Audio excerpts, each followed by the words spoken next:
אימא'לה, מישהו פתח עליי עין. מה זה? זה עין הרע. אבל למה אין חשמל? יש עין רעה. זה עין רעה. היזהרו, כי העין רעה פה שוכנת בבית כרגע. כבוד הרב, בוא תעשה רגע סדר. יש דבר כזה עין הרע, או אין דבר כזה עין הרע? יש דבר כזה עין הרע, בוודאי, אין ספק.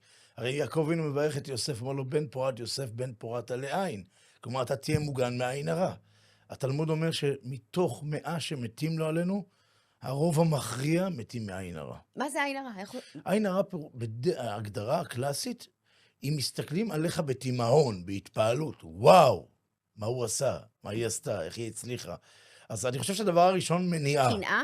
כן, זה גם קשור לקנאה, אבל אגב, אפילו אנשים שאוהבים מסוגלים לתת עין הרע, אם הם מתפעלים יותר מדי. אז אני דבר ראשון מניעה, לא להתבלט יותר מדי. זה גם חשוב. לדעת קצת, נכון, אנחנו בדור כזה מוחצן, פחות לעלות תמונות, פחות יחצנות, זה יכול מאוד לעזור.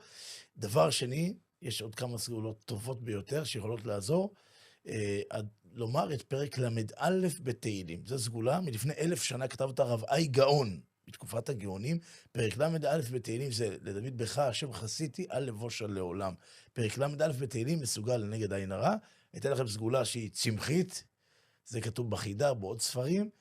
לקחת את צמח הרודה, זה נקרא רוטה, רודה, פגם בלשון העברית. אפשר להשיג את זה בכל מיני חנויות של צמחים. במשתלה, יש לי את זה. הצמח הזה לא יאומן, מסוגל להרחיק מהבן אדם עין הרע. אני יודע על אנשים גדולים מאוד, הן בתורה, בתחומים אחרים, שלוקחים את הצמח הזה איתם, ואכן זה עובד. אני יכולה גם להגיד את זה על עצמי שזה עובד.